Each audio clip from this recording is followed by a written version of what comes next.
to a new episode of Navigate Destiny podcast. We are so excited to have you guys today. I am your guest host, Miss Cameo Bobo. Listen, today we're going to continue the conversation about relationships. Specifically today, we're going to be talking about dating in 2025, baby. It's a whole thing going on. And I'm not going to be talking about this by myself. I have some guests in the building with me. Please give it up from the beautiful Miss Devin and the amazing Mr. Brian. How y'all doing? Doing great. Yeah, Hey, y'all looking good. Thank y'all for being here. Y'all didn't give me the memo about the denim, but it's okay. It's okay. It wasn't even on It's purpose. okay. I got the little black going on. That's right. But listen, guys, so before we start telling the audience about what we're thinking about this new dating culture, tell me, where are you in the dating game? Oh, currently, I'm kind of in a me phase. I'm Okay. figuring me out. I'm not opposed to dating. Okay, Okay. if opportunities come along, I do go for it. I'm Okay. like, it's my priority. Okay, Anderson. Okay, I got you. All right. So what about you, Brian? Where are you? I've been dating the same beautiful black woman for the last 18 years. Wow. Right? Look old enough to be dating for 18 years. Yeah, Come on I now. made her my Congratulations. wife a long time ago, and Yeah. that's where I'm at personally. I got 5 sisters that are dating and always asking me for advice. Okay. And 3 younger brothers, so I just give them what I've learned, and I'm happy to be here. So you're an expert on giving advice and expert on living that advice, That's right? Okay, good. So Devin, he gonna be able to help us out today. Yeah, a little bit. I'm not. I used to be in the me phase of dating, but I think I'm now in the dating phase. But it got to be the right person, and it got to be the right time, and all that. But I'm not opposed to dating. Okay, so this is one thing that's a hot topic on social media and just in conversations together. What do you guys think about the 50-50 thing when it comes to dating? For instance, if someone invites you to dinner, whether you guys decide on a mutual agreement, just a place to go out to eat, right? You decide to take somebody out to dinner, or somebody decides to take you out to dinner. Is it expected that it's a 50-50 meal, or should the man pay, or should the woman pay? Like, what's y'all thoughts on that part? I personally, I guess from personal experience, I really think it depends on the relationship, like where you are with that person, the timing of the situation, um, what you see from that person. Like, are we just saying this a date? Yeah, like a date. He asked you out, or y'all decided y'all want to meet up. However it happens, when y'all get to that table and the checks come, who's paying? If he asked, what I think if I ask, say this, It would be fair for me to treat every now and then, but majority. first date. Okay, first date. Even if you brought it up and was like, hey, I'm going to Olive Garden later on today after I leave the gym. You want to meet me there? And he came. Would you still expect for him to pay? You would, I wouldn't. Huh. Okay, no. Just because I've done it before. Okay, like when I was dating, it's not a everyday. It's not a this what we doing all the time. But if I'm like, hey, you want to kick out, man? Okay, treating. Okay. Before you answer, Brian, I'm going to give my 2 cents, okay? This is how I figured it out. I want a man that's going to be a provider. And I want a man that pays. I want a man that will make sure that there's always food in my home. So if we go to dinner and you don't offer to pay, then in my mind that says you're not going to feed me. So I just done got over it. I'm just like, you know what, if you can't pay for the dinner and I'm not a person that you look to, that you want to even make sure it eats every day, then it's okay. We can be friends, but you're not going to get any more from me than that. Just because I know what I'm looking for. And I feel like the kind of guy that I'm looking for, like, for instance, I just ended up randomly going to Old Charlie's last night, and I sat at the bar before I had to take a phone call. And this guy wanted to come over and talk to me and stuff, and I let him do it. And then at the end, I was asking the waitress, I was like, where's my ticket? And she gave me the ticket, and he didn't offer to pay for it. And I thought, well, I would not answer the call when you call me, because that was your opportunity to show me that you really had real interest in me. I see that. What I'm learning from, because I'm divorced. Okay, so you didn't tell us that part. Okay. And through this getting to know me, period, I have learned a lot. Communication is my driving force, because I'm gonna be honest. I had a man that paid up front, and then when things didn't go his way, and I thought I was in a relationship where it was a pure provider, he wanted to have lunch and he didn't want to. And I was in a situation where I initially came in to be comfortable and dependent on, oh, this man will provide, but not knowing that it was going to be temperamental. So now I kind of go into it like I definitely want to be prepared to have my things where I can bring to the table as well. And saying that, I think that the communication would be off top. Like, where are we? Where does he see himself as being a provider? And where do I fit in with bringing things to the table? I'm not just going to automatically assume on the first day, like if I ask you out, then okay, I can provide. But if you have the mindset once we communicate that you're not going to be the provider of the house. Like, I want to be the provider, but I also want you to know that I can bring something to the table. I will bring something to the table, and I want to make sure, just because I rip on the first date, you're turning your head that's not going to be reciprocated for you. You can't go on that on the first date. I guess you hear what I'm saying. Okay, because I got you. I went on it on a lot of first dates. First, second, third, fourth, 20 of. Yeah, and all of a sudden it's, I feel the type of way. I'm not going. And now I'm in. And now my head is spinning.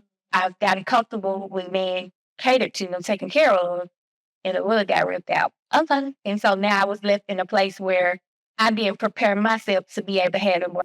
That's good. That's good, Devin. You made a lot of good points there. When we come back from this commercial, from this break, we're going to talk more about that. And Brian, we're going to get your input too, okay? Gotcha. All right, we'll be right back, guys.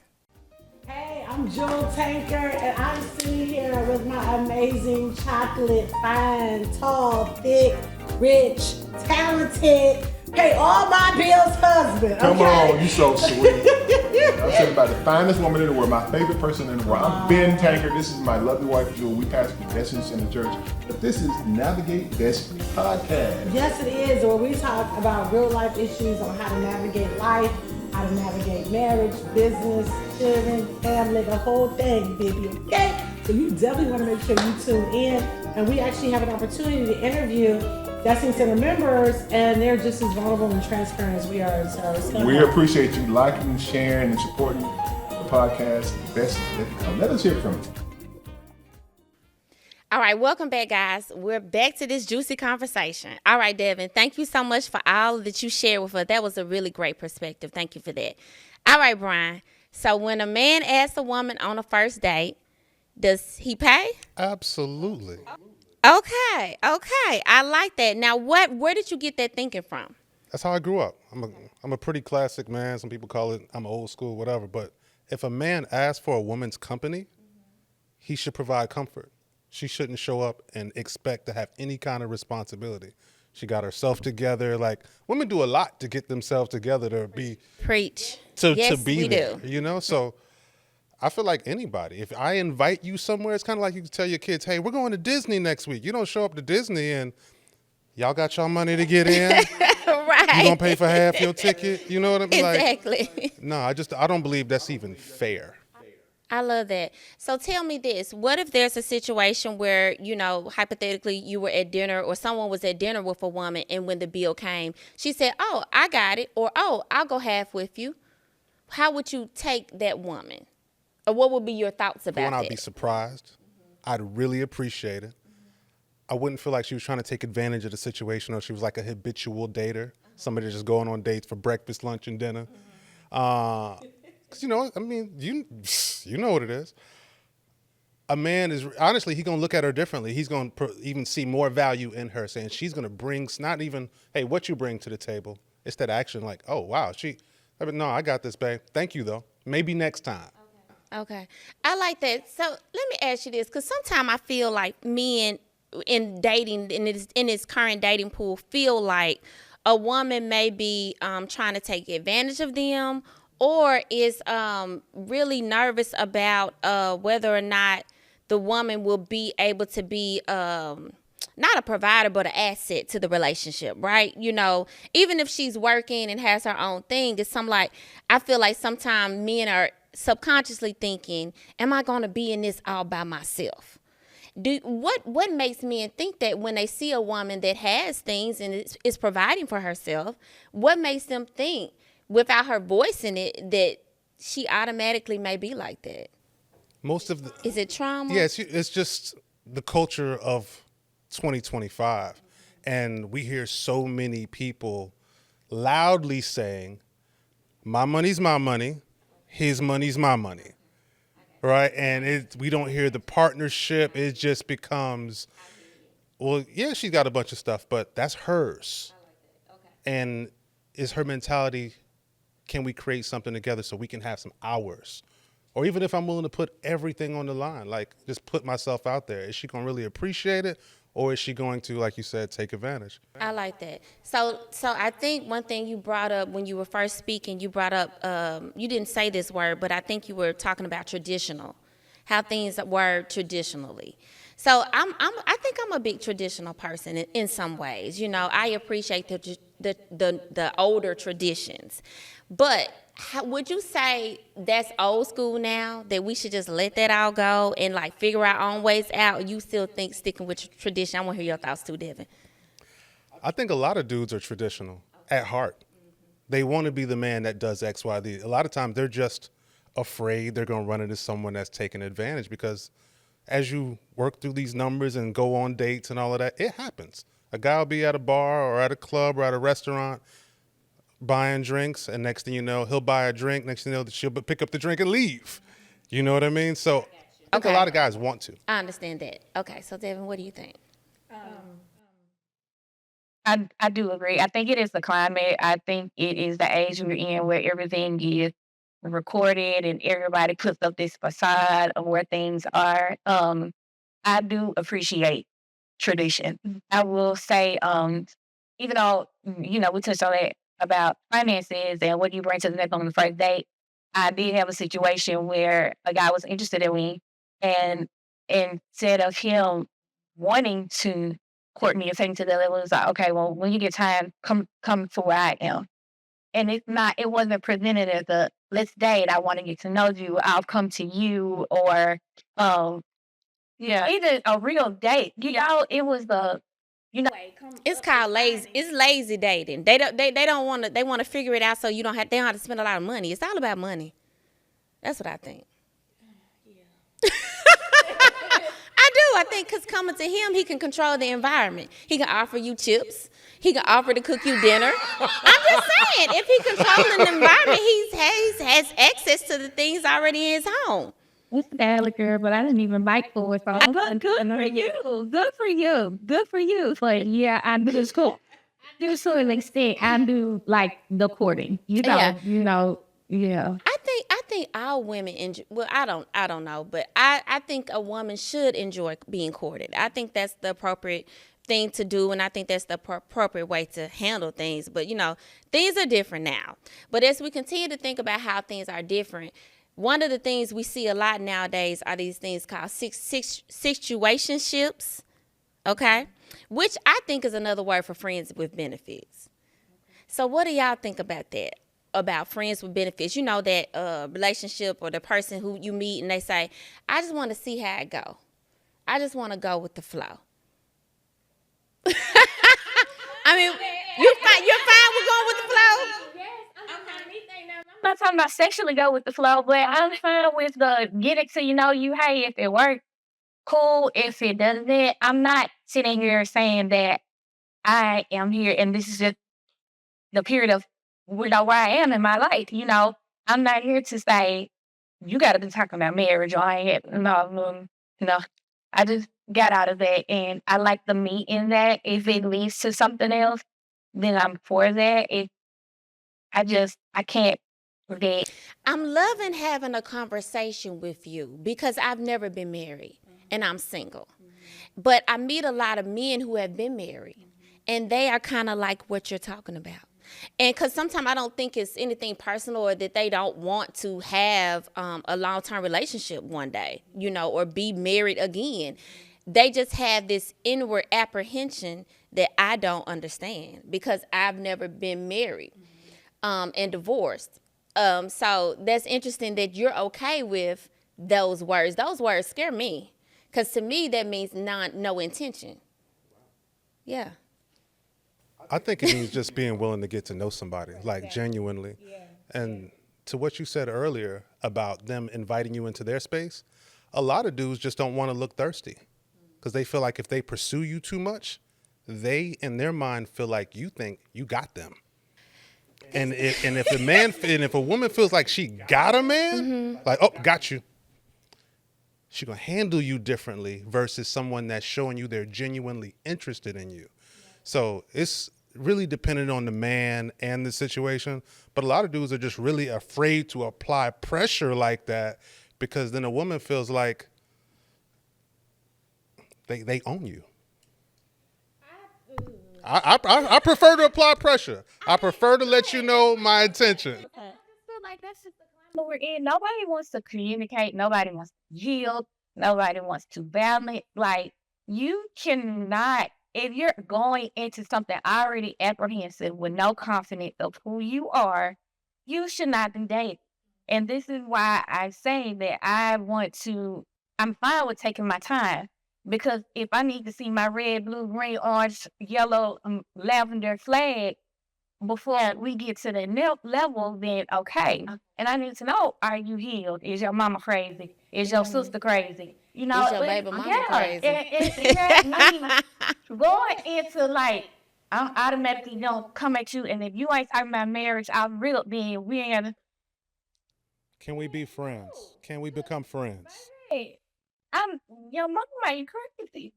And energy and generationals are energy and generationals. I don't want a crazy kid. My kids ain't crazy. I love you. Yeah, but I know we picking up what you're putting down. Okay, so tell me this. You can finish if you want to. Do you have something to say? Okay. So tell me this, when we're thinking about dating and you're thinking about the process of getting to know someone, you know how Steve Harvey came up with that 90-day rule, and that was for sexual interaction. But I also think that's a good 90-day rule for just figuring out, just seeing how a person is. I would say it takes between 90 days to 6 months to kind of see a person. You may not see everything about them, but you'll get to see a bad day. You know, when you talking to somebody for 6 weeks, you may not ever see them angry. You might never see them mad about work or mad about a relationship, a former relationship that they've had. So what would you guys say would be a rule of thumb to kind of figure out how long you need to talk to someone before you kind of say, okay, I'm kind of figuring out that they're this kind of person?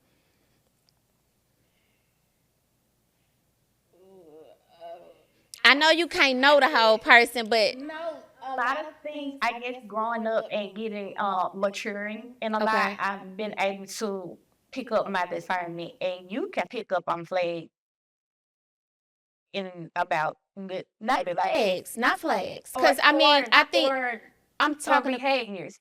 I feel like a lot of times we choose to overlook things. I'm not I understand. I'm not specifically talking about negative behaviors. I'm talking about just seeing if the person is a good person for you in general. They could be a really cool guy. You said have it on a bad day or whatever. Well, I mean, you can call it like, I mean, I know that just them. But like even on dates, like you said, you picked up on what you wanted, what your perspective is, and what your preference was about dating right away. Like if he did not pay for this, then that's your automatic out.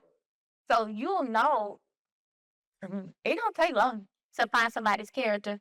Yeah, okay, please. I think taking the time to go in different environments. Because if y'all keep doing the same thing all the time, you're going to keep getting the same person all the time. So going to different environments, whether it's somewhere where it's just y'all two. There's not the loud music or the noise or the waitress. You know what I mean? Going somewhere where there is the waitress. See how they treat the waiter, tip the waiter. See how they communicate with their mom. Let some holidays go by. What do you got planned? Like, I don't think it's necessarily a specific time period, but there's definitely some different circumstances y'all have to go through together for you to even know, can we go through life together and can we be friends? I could like you, you could be fine. Because most guys, we don't care about your money situation for real. Mm-hmm. Yeah. If we like you, we like you for real. We don't care nothing about your money. We ain't never said, You will She don't never hear a believe it. brother say, bro, she's so fine, I want her, but she broke. Nah, it don't happen. Okay, all right. It's not gonna happen. All right, Brian, we're going to find out more about that because we need to meet these men that don't care about how much money we got, okay? We'll be right back after this break, guys. Stay tuned. We going up. Whoa. We going up. Yeah. We going up. Whoa. We going up. All right, welcome back, guys. This conversation is getting better and better and better. All right, so let me hop back into this. I got a question. I'm going to go deep with y'all, okay? I don't know that either of you guys have dealt with this, but I want to know what you think about this. Nowadays, you never know if someone has dated the same sex in the past. So what do you think about when you meet someone and they tell you that they've had same-sex experiences in the past? Is that okay? If they're not interested in that same sex anymore, are you okay with, continuing that friendship and seeing where it could go? What would be your thoughts, Devin? It's not my preference. Okay, it's not your preference. But what if you meet someone that's like your ideal guy? He got the looks, he got the money, he got everything. He in church. You met him at church. No discrimination, but it's not my preference. It generally tells you that you will automatically, we are friends. Okay, you friend zone him immediately. He's not putting out fine. That is a friend zone for me. Okay, so if you hypothetically met. It's happened many times in the past. Really? My Okay. younger self, when I was single, it would start celebrating in my mind. Just being honest, because that's what we about to do. Just that was me Let young. the good times roll, okay? Right. But Okay. as I got older and more mature, it was more or less like I try to find out, is this something you're pursuing? How much do you enjoy it? Is this who you are? Was that a phase, right? Am I just a consolation prize? You really like women and you just trying guys again. And then some people they're not comfortable telling you that. So a lot of times us guys, we don't know by a woman telling us, we know by how she responds to other women. And a lot of times we don't find that out until we're already in a relationship and we see your interaction with ladies. So, no, what does that mean? Yeah. So you know what when a guy looks at you and he wants you, you know what that look feel like, right? So you saying you see your potential person giving another woman the eye. The eye, Okay. she like her just as much as I like her. You can tell. Now you could tell. The eyes don't lie And discernment don't lie either. at all. Well, I think some people can't control it, Devin. I think that's some of it. When they can't control it. I think like if you're attracted to a certain type and you know that the person is available, you might allow yourself to show that you're attracted to them. And I think that sometimes in situations, some people aren't ashamed of what they have going on. And so they don't hide that. So sometimes if it is something attractive, that woman could have been in that situation thinking that I'm going to let it be known that she's attractive to me, where my man might like her too, and then I can get my cake and eat it too. People have different mindsets now. Different mindset. But I got you. It's different too for genders, and I know that's so not 2025 to say here, but it's a different mindset. I agree. I agree. I'm uninterested in that either. But I can understand how men wouldn't run from that. Yeah. Do you? But I just feel like if it's in you, it's in you. It's one thing to have to worry about is you with Shaquille, but I don't want to worry about Gary too. Yeah. I get it. You don't want the best friend to end up being the boyfriend. Yeah. I'm with it. Guys feel the same way because we don't want your girl trip to be the girl trip. Yeah. Okay. This is so good, so good, so good. Okay, guys. So let me ask you this. All right. So going back to Devin to the let's kick it. Let's come over and hang out. So what do you think? Would you ever offer for a guy to come over and just kick it at your house? After a certain period of time. Okay. I do have children. Okay. Yeah.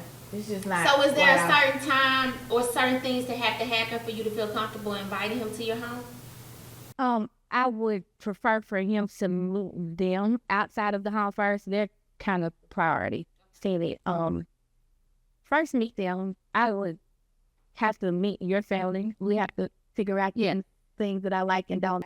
Okay. So so would you have a defined relationship at that point when he was able to come Yes, to? it was Okay. a significant date. Okay, cool. You said it, of course, yeah. Okay, so what about you, Brian? If someone says, hey, let's kick it, and you are you excited when you get to go to her house, or is it better when she come to yours? It really doesn't make a difference to me. Okay. I was always hesitant to have women come to my house that I didn't know like that, because people have past, you know what I mean? Just me not being as trusting.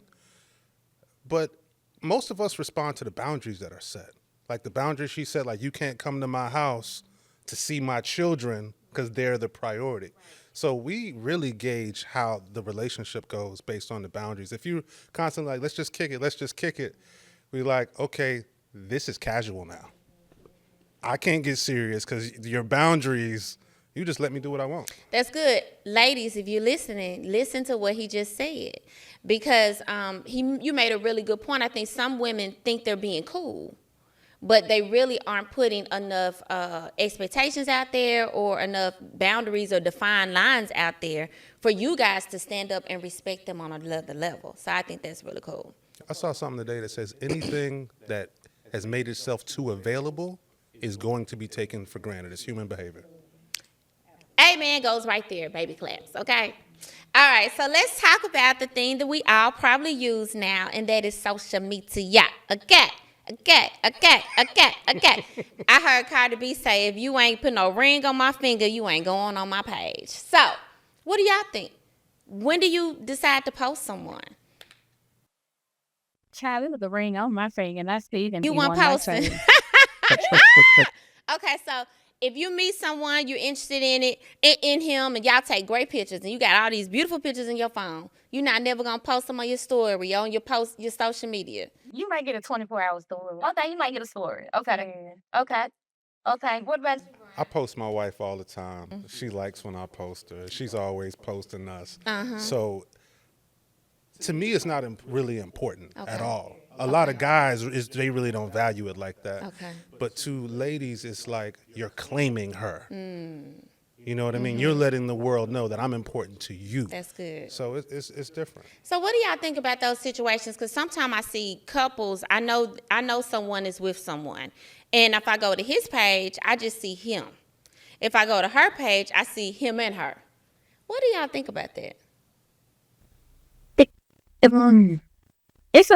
I think it's maybe an unbalance somewhere, and like I said, you probably won't be on my page just because it's like their business, it's just specifically what I have my page for different things. I don't feel like I need to, if he desires that and it makes him feel good, then I won't be opposed to, occasionally, it's not like, oh, I'm putting hearts on your face, it's not like crazy like that. But it's not where I'm just, every post is my man. Like, I feel like it's other ways to show that without me having to prove to the world all the time, necessarily. And I just think, like, that's just like her. If he needs that outside, that's good. Yeah, kind of like with me, like, funny. Yeah, yes. I was dating a guy, and he wanted me to post him, and I was like, dude, stop. What's the big deal? And then finally when I did, I just posted a picture of a lot of pictures that we had went out, and I tagged him in the picture, and he was like, well, you didn't put a caption. I'm like, look, you trying to do this so you can run people away from me. It's not because you want people to respect our relationship, and I'm not doing that. I feel like I would give enough to the relationship where I'm solid for real, and you should not be insecure. And it's a lot of trouble. So that's kind of like insecurities. Both of you guys made these faces. Okay, so look, how do you spot an insecure man or woman when you're dating or getting to know someone? You go first. Tell us the red flags, because you was talking about them earlier. For one, like, is it a necessity that he's always them dating for? Why are you not posting me? Why are you not doing this? I have a lot of guy friends, genuine guy friends. Like, they're my friends since this grade. Like, if you're uncomfortable with that, if you're uncomfortable with other friendships, if you're uncomfortable and you always have something to say about relationships that I do have, I think it's grand volumes about where you see yourself, who you feel you are, and whether you're trying to control me or not based off your insecurity. That's so good. That's so good. So yeah, I hope the listeners heard that. Okay, what you got, Brian? If someone has their own thoughts, like their own opinions about things in life versus being always asking or telling you what other people think, and their behavior towards you about social media. Some people don't care about social at all. They don't have Instagram. And these aren't 30, 40. Like, I got a 19-year-old guy. He's one of my best guys in the company. He doesn't even have Instagram on his phone. And he's in Colombia living his best life right now on break, spending his money. And just seeing his mentality, when he goes out and he's pursuing women to date, he don't care about their Instagram. But their Instagram tells him a lot about how you present yourself to the world. Some people I've seen in relationships, there was a point in mine where we had a conversation about somebody's posted. I couldn't like somebody's profile. I couldn't like their pictures. You can't like her pictures. I was like, ooh, okay. And I wouldn't say it was necessarily insecurity, but I wanted to reassure you because there was a reason why you don't want, you know what I mean? So sometimes you notice insecurity. Some people just need more reassurance. But a lot of times those insecurities, there's not even connected to social media. Social media just exposes. Yeah, I agree. I use social media, and I probably shouldn't tell this secret, but I'm going to tell it. I use social media to expose people. Like, if someone is pursuing me or wanting to date me, I'll post them on my story. When we go out, I'll be like, oh, let's take a picture. Post on my story on my Facebook page. Anybody comment? Anybody want to say anything? Oh, okay, great. No one said anything. Good job. If they do, oh, thank you so much. Because I'm a public figure and I'm out doing things, so I'm always taking pictures. So please be mindful that if you are with me, we will take a photo and I'm gonna put it on social media. Then that helps. The word point is later, but that's exhausting. Isn't it not? I choose my picture, so it's really not exhausting for me. No, it's like I will stay to date and have to, think that way. Well, it's not a worry of mine. I don't want to say it that way. It's not a worry of mine, but it is a way for me to get a quicker revelation. Okay. One thing that stands out about pointing out insecurities, people always seeking attention. If someone is always looking for attention, they can't put their phone down. It's got to be recorded. We got to get a picture of this. Or even when we go out, a lot of times people think that people are confident that dress really revealing. Often they're dressing like this because they're trying to get attention because they're insecure about who they are. You know what I mean? But other times, if you don't recognize that, you look at that as just sexy and you don't even get none of the foundation of the person. You know what I mean? So the seeking attention is one thing that always stands out to me. Well, you feel a question. I kind of want to go back to the reassurance. Do you feel like it is something on that person where they need to seek more validation through you? Like, you're not giving enough validation, or is it something like within them? Like, how much reassurance? It depends on the person, because some people, no matter how much reassurance you give them, you can't fix what they're lacking on the inside. That's an internal job. But when it comes to me just giving you my best to let you know that you don't have anything to worry about on this side, because I realized one of my actions triggered one of your insecurities, so now you looking sideways because it reminded you of something that had nothing to do with me, it gives me a chance to learn you. Okay. And if I know that's a hot spot, there's no point in just keep triggering it. Let me try to find out a different way to not only avoid it, but maybe help you get through it. And if I can't do it and you don't recognize it, there's nothing we could do, but at least I know. Okay. That's good. That's good. That was good. Thank you for that, Brian. Amen. All right, we're coming back right after this break, guys. We'll be right back.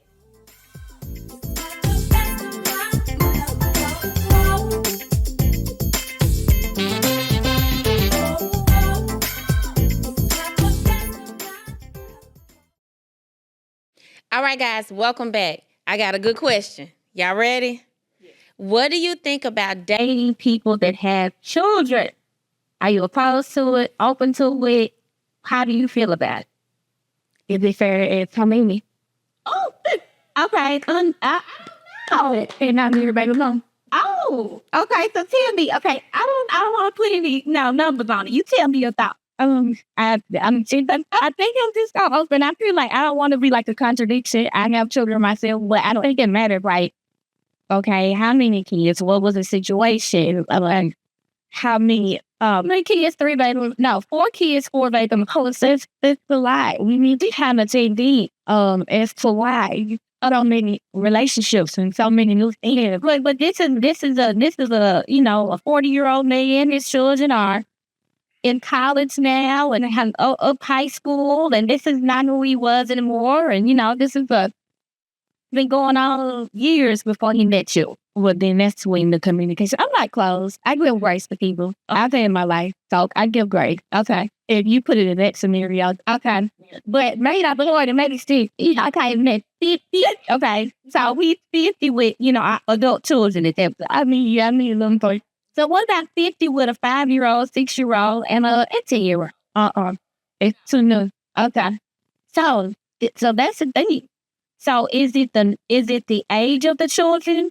So are you interested in men that have older children rather than younger children?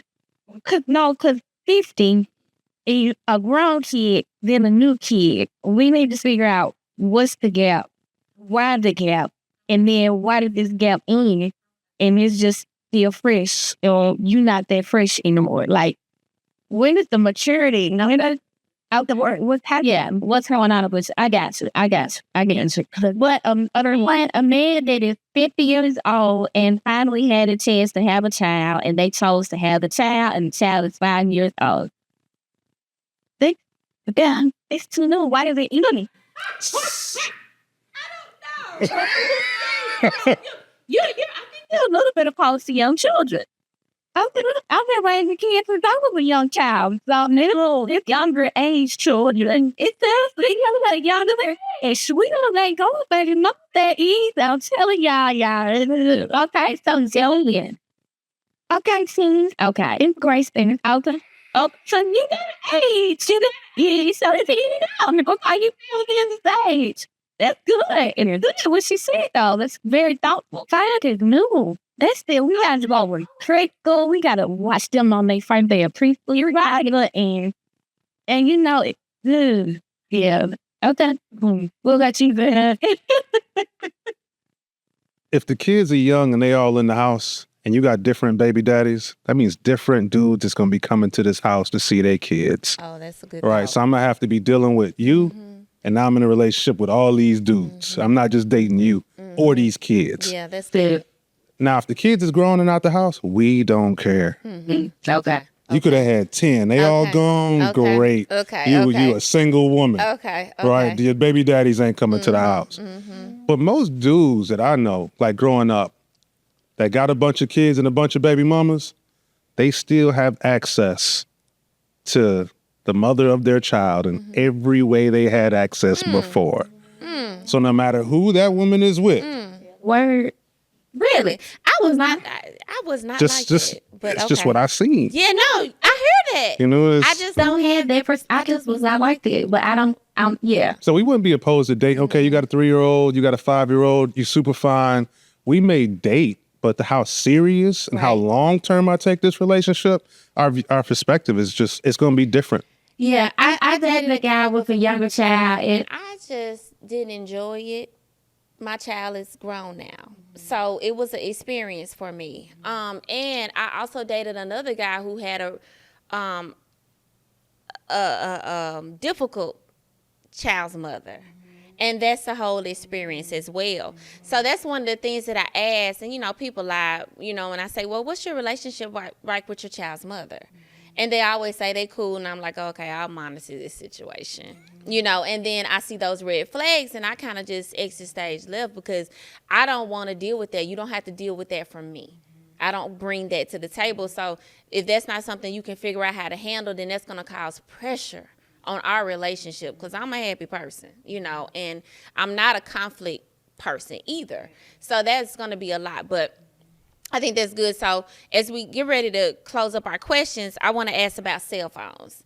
What do you guys think about, checking cell phones, cell phone use when you're on a date or when you're spending one-on-one time? Like, what's your thoughts about cell phones? Because Brian brought up earlier that, if a person is on their phone all the time, it's a problem. What's your thoughts on that? I think it's a designated time. If the phone is always the interest, then the partner is not in the interest. Where could we be improving us or spending time with us? Like, do entrepreneurs get great? Yeah, but I think it's a designated time. Okay. I see that a lot. I see it's a couple that I watch a lot, and it's one, they're both actually entrepreneurs, but one stays more so busier than the other one, so the other one constantly complains and want that attention. I think you have to make that time, and you have to know that if you're ready to go into a relationship, who the person you're making the relationship with, if they are a little more clingier, and if you know and want to commit to that person, you're gonna have to accommodate that and find time and respect and to speak. I think it's all about being present. Like everybody's got their phones, everybody's got stuff they want to do on their phone. But even just when you talked about being traditional, I think about like growing up and people wanted to have company. Like if you were young, you wanted to have company. Can I have some company? When your company showed up, you didn't go upstairs while they were downstairs. You know what I mean? Didn't just leave them there. So when I'm in the company of someone, if I'm sitting next to you and I'm just not paying you attention, not only do I not look present, it looks like I don't value your company. And a lot of times it's a turn off. Now, of course, everybody's got stuff they need to do on their phone, but it's all about how you do it. Like some people, like if I pull out my phone and I'm like this, and let's just say Devin was my wife, right? And she sees me doing this, as long as she can see my phone, she's got nothing. She's not going to be insecure about nothing. But if I'm like this, intentionally hiding my phone and my cell phone behavior is suspect, it's different. It really all depends. But I just feel like when you're with somebody, you should be investing time and engaging with them and showing them that they're the number one priority, not the internet. I love it. I love it. I love it. So tell me, as we close, give me three words that define a successful relationship. What's 3 things a successful relationship should have? We're going to start with you, Devin. Okay. I mean, I'm sorry, Brian. I'm looking at Brian and saying Devin. It's all good. My apologies. Number 1 will probably be peaceful. Okay. No one wants a Peaceful. relationship that is always chaotic. You know what I mean? like that. I want us the Bible says the woman's supposed to be his peace, right? Or his helpmeet. Like every guy wants a woman that he can be all the way himself around. So peaceful, loving. Like when you see love is one of those things that nobody has to explain to you, whether they're 75 years old or they 19 years old. When people are really in love and loving on each other, opening doors, walking, holding hands, like even just that look, how y'all look at each other. So definitely peaceful, loving, and growing together. I feel like nobody's going to stay the same. I've been with the same woman for 18 years, but she's a different person every probably 5 to 7 years. And we have to grow with each other. Evolving together. So yeah, loving, peaceful, and growing. Awesome. I like that. What you got for us, 3 Deb? things. 3 things a successful relationship should have. I think the person should be healed. I think you should be always willing to communicate. We're not communicating to communicate, and be able to receive whatever the person has to give you, share with you, to be able to work it out. But like you said, grow. I think in the greatest of these things is love. I think love gives you the umbrella of grace, of reciprocity, of all that, respect, boundaries, all that. The greatest is love, but communication, coming to the thing whole and heal, headed that way at least, Yeah. I like that. I would add friendship and fun. Yeah, that's what I had. Fine. All right. Well, have y'all enjoyed this? Was that fun? Absolutely. Yeah, this was great. Y'all did a phenomenal job. Expert guests, okay? Experts. So you might need to write some books and ebooks and start a blog. I'll follow. All right. Well, this has been amazing, guys. Please be sure to check us out on YouTube and all social media platforms and follow, subscribe, and stay locked in because we got so much more good content coming from the Navigate Destiny podcast. And until next time, I'll see you later. Bye. Bye, guys. I thought the episode was really dope, and to be able to hear the perspective of a man who's married, who's dated, who mentors his family members, brothers and sisters in dating, it gave different perspectives of things to look for and even caused me to think completely differently on certain scenarios and stuff like that. I still think the dating pool is a little but it kind of restored my faith that as you waiting on the right person, the person for you lined up the way you desire will show up. It's a very important topic because dating can take different shapes, take on different shapes as you move from age to age to age. You know, we have this thing going on for 50 plus that, hey, when you get to a certain age, men be looking for either a nurse or a purse.